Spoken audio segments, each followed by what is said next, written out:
Գյորջյան Կասկադ 60 ամիս փուլային վճարում բազմաթիվ առավելություններ։ Տիկին գալիս է, խնդրեմ։ Շատ շնորհակալություն, Տիկին գլխավոր դատախազ, բազմաթիվ հարցեր ունեմ, բայց հնչեցնում եմ 3 հարց եւ 3 հարցն էլ հայ առաքելական եկեղեցու նկատմամբ սանձազերծված քաղաքական արշավի շրջանակներում են։ Առաջինը հետեւյալ հարցն է. վերջերս ԿՊ կուսակցությունը հրապարակեց իր նախընտրական ծրագիրը եւ հատուկ հոդվածով անդրադարձ կար հայ առաքելական եկեղեցու այսպես կոչված, ես շակերտներում եմ ասում, բարենորոգման օրակարգին, որտեղ ամրագրված էր 2 կարևոր հանձնառություն ըստ ԿՊ հայացքի, մեկը վեհափառ հայրապետի նորին Սուրբ Օծություն Գարեգին II-ի հրաժարական պարտադրելու հանձնառություններ եւ երկրորդ կարևոր հաստատումը այդտեղ փոխել եկեղեցու կառավարման կարգը։ Սրանք երկուսն էլ հակասահմանադրական, հակաօրինական հաստատումներ են, բնականաբար ես ձեզ չեմ հիշեցնի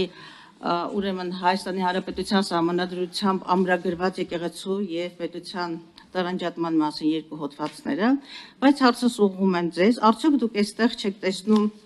հակաօրինական եւ հակասահմանադրական վարք կամ հայտարարություններ եւ որն է ձեր արձագանքը։ Երկրորդ հարցը դարձյալ այս դրամաբանության մեջ է եւ ավելի քան ակնհայտ է իմ եւ իմ գործընկերների համար եւ նաեւ մեր հանրության համար, որ հայ առաքելական եկեղեցու նկատմամբ արշավը զուտ քաղաքական իշխանական բնույթ ունի, բայց այդ ուրեմն արշավին մեծագույն հաճույքով եւ խանդավառությամբ լծվել է նաեւ իրավապահ համակարգը, այն համակարգը դատախազներ եւ քննիչներ, որոնց աշխատանքը դուք բացառիկորեն գնահատել եք եւ նույնիսկ ձեր հաղորդման մեջ երախտագիտության խոսք եք նրանց ուղղել։ Եվ ուրեմն հիշեցնեմ, որ մի քանի ակնատեսն ենք մենք մի քանի փաստերի, երբ որ մի քանի տասնյակ հասնող քրեական գործերով, հոգեվորականներին հանկարծ հիշում են եւ անհապաղ քննչական եւ անհետաձգելի գործողությունների հարցաքննության են հրավիրում,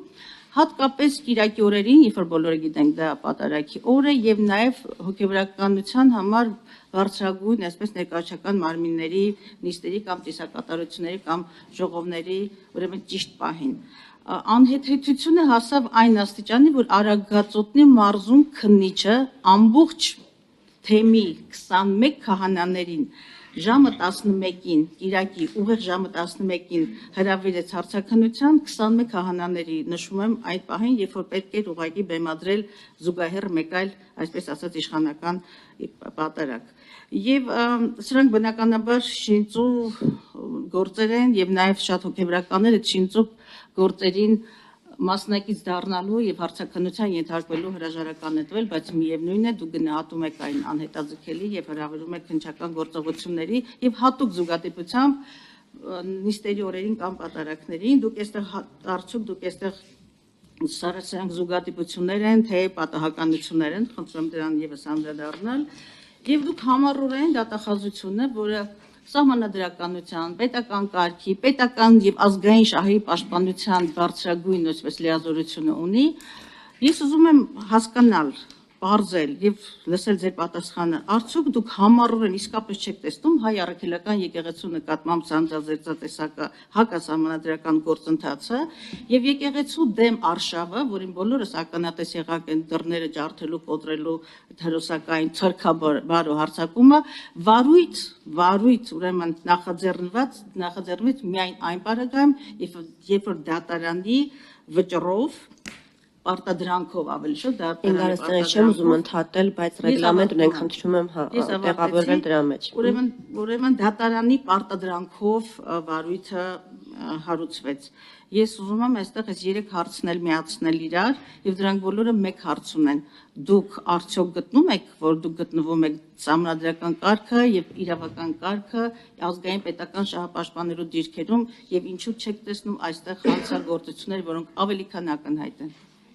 Խնդրեմ Տիկին Վարդապետ։ Շնորհակալություն։ Նախ առաջին ենթահարցի հետ կապված, եթե ճիշտ հասկացա, խոսքը ծրագրի մեջ ներառված բարենորոգման օրակարգին է վերաբերում, եթե որոշակի հանգամանք բացահայտվի հրաժարականի եւ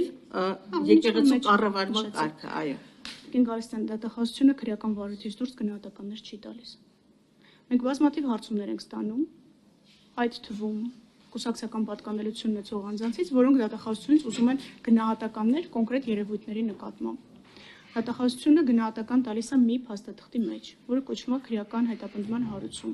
եւ դրանից հետո տալիս է հաստատված մեղադրական եզրակացությամբ։ Դրանից հետո գործը գնում է հրապարակային դատաքննության, եւ մեր բոլոր փաստարկները հրապարակային դատաքննությամբ ներկայացվում են, քննարկվում են, դատարանի կողմից որոշումներ են կայացվում։ Բայց որ ձեր առաջին հարցին չեմ կարող պատասխանել, դրա իրավասությունն ու լիազորությունը չունեմ սահմանադրությամբ վարույթից դուրս գնահատական տալու որևէ կուսակցության, այդ թվում օրինակ ձեր կուսակցության որևէ ծրագրի, որևէ կետին։ Դա քաղաքական հայտարարությունները մենք քաղաքականությամբ չենք զբաղվում։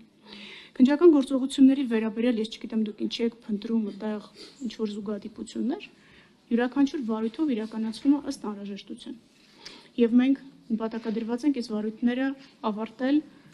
հնարավոր սեղմ ժամկետներում, որպեսզի այն նմանատիպ մեկնաբանություններ չլինեն, որ ձգձգում են, որ արհեստական օրակարգեր են առաջ տանում, ընդհակառակը ամեն ինչ արվում է, որպեսզի վարկյան առաջ ձեռք բերվեն անհրաժեշտ ապացույցները եւ որոշում կայացվի արդյոք գործը ենթակա է դատարան ուղարկելու թե ոչ։ Մնացած ձեր գնահատականների հետ ուղղակի չեմ կարող համաձայնվել։ Երրորդ հարցի հետ կապված, որը ենթադրում եմ ձեր եզրափակիչ հարցին է վերաբերում, արդյոք դատախազությունը հանրեղություն, ասիկ որ դատարանը մեզ պարտադրել է, որպեսզի մենք վարույթ նախաձեռնենք, այս մասով քննրեմ մի քիչ ավելի ուշադիր լինել, դատարանը չի պարտադրում նախաքննական մարմնին եւ չունի պարտադրելու որևէ գործառույթ։ Դատարանը միջդատական վարույթի նկատմամբ դատական վերահսկողության շրջանակում գտնում է, որ որոշակի հանգամանքներ ենթակա են ստուգման, որոնք չեն ստուգվել, եւ այս իրավիճակում իհարկե նախաքննական մարմինը, եթե դատական ակտը մտավ օրինական ուժի մեջ, դատարանի կողմից նշած հանգամանքները ստուգման ենթարկում է։ Այս առումով պարտադրանքի կամ որևէ կերպ ինչ-որ այլ ենթատեքստ մանգալու իմաստ չեմ տեսնում, իսկ ընդհանուր առմամբ ձեր հարցադրումը, քանի որ էլի բխում է նրանից, որ ես պետք է գնահատական տամ ինչ-որ ընդհանուր ձևակերպումներին, դատախազությունը դրա համար չի։ Շնորհակալություն։